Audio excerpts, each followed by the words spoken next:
Welcome to the Explainer. Today, we're diving into something kind of strange, but also deeply satisfying. It's a phenomenon that has millions of people absolutely hooked on videos of whispering, soap cutting, and tapping sounds. It's called ASMR, and we're about to figure out the science behind those mysterious brain tingles. But first, let me ask you something. Have you ever been watching a video or just listening to a quiet sound, and all of a sudden you get this pleasant, almost static-like tingle that just washes over you? If you have, you're definitely not alone. Now, when you hear the term ASMR, your mind might go to some weird places. Let's be honest, some people think of dungeons and leather. I get it. But the reality is actually way more chill and, well, kind of mundane. Think less drama and more like gentle whispers and the incredibly satisfying sight of someone carving a bar of soap. So that pleasant tingle we were just talking about, yeah, that actually has a name. And it's the very reason that millions of people can't get enough of these videos. Let's break down what's really going on here. Okay, the official scientific name is a bit of a mouthful. Autonomous Sensory Meridian Response, which is exactly why everyone just calls it ASMR. And at its heart, it's exactly what it sounds like. A really nice, tingly feeling that some people, and we'll get to that, get from certain things they see or hear. And for people who actually feel it, they almost always describe it the same way. It's like this warm, fuzzy wave of relaxation that starts at the top of their head and just trickles all the way down their neck and spine. Some people even feel it in their arms and legs.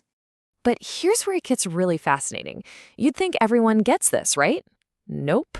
A study from 2018 at the University of Sheffield found that it's basically a coin toss. When they showed people ASMR videos, it was a clean 50-50 split. Half the people felt the tingles, and the other half felt absolutely nothing at all. Why? Well, scientists are still trying to figure that out. So, what's the secret sauce here? Why do some people feel it and others don't? Well, it all comes down to what the ASMR community calls triggers. These are the very specific sights and sounds that kickstart that whole tingling sensation. A lot of the time, the triggers are sounds. And we're not talking about loud noises. Think really subtle stuff. Soft whispers, the rhythm of someone tapping their fingers on a table, the crinkling of paper, and yeah, for some people, even the sounds of chewing and slurping. But hold on, it's not just about sound. There's this huge visual side to it too, sometimes called visual white noise. You've probably seen these videos, right? Someone just methodically cutting up a bar of soap or squishing slime. There's a reason those videos have millions and millions of views. It's oddly hypnotic. All right, so this all leads to the big question. What is actually going on inside our brains to cause this feeling, this so-called braingasm? Well, the science is still pretty new, but wow, the theories are really cool. One of the leading ideas connects ASMR to a condition called synesthesia. This is where your brain's wiring gets a little creative. It's a blending of the senses. So for someone with synesthesia, they might literally taste the word chair or see the color blue every time they hear a C sharp on the piano. And that's where ASMR fits in so perfectly. The theory is that it's basically a type of synesthesia.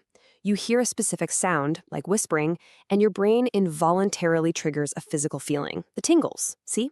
A sound is causing a reaction in a totally different sense. It's that same kind of cross-wiring. And this brings us to what might be the ultimate trigger, one that blends sound, sight, and something much deeper. And it was perfected, maybe by accident, by the master of calm himself, the one and only Bob Ross. Bob Ross was more than just a painter. He was an unintentional ASMR pioneer. When he'd say something like this, he wasn't just talking to a camera. He was talking to you. He created this incredible feeling of calm, personal care. His shows were just the perfect storm of ASMR triggers. I mean, think about it. You've got his soft, gentle voice, you've got those repetitive sounds like the scrape of his palette knife and the whoosh of the brush. Then you have the calming visuals of him painting his happy little trees. But the real secret ingredient, the game changer, is that feeling of personal attention. And that is so important because when scientists scan people's brains during an ASMR experience, the parts that light up are similar to when we feel like we're being cared for or even gently groomed. It's not about being touched, it's about that feeling of intimate, one-on-one attention. It's why so many ASMR videos are role plays, like a virtual haircut or someone offering gentle praise. It taps right into that feeling of being looked after.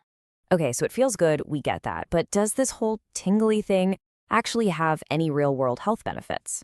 For the people who experience it, the answer is a huge yes. Studies have shown that for people who are sensitive to it, watching these videos can deliver the same physical benefits as mindfulness or meditation. We're talking about a measurable drop in heart rate, lower blood pressure, and a decrease in stress hormones like cortisol. It's a genuine relaxation tool. Which really just leaves us with one final thought. The question isn't really if ASMR works anymore. We know it does for about half of us. The real question is what might work for you. From whispers and tapping to the gentle care of a virtual haircut, there's a whole world of triggers out there. So what's yours?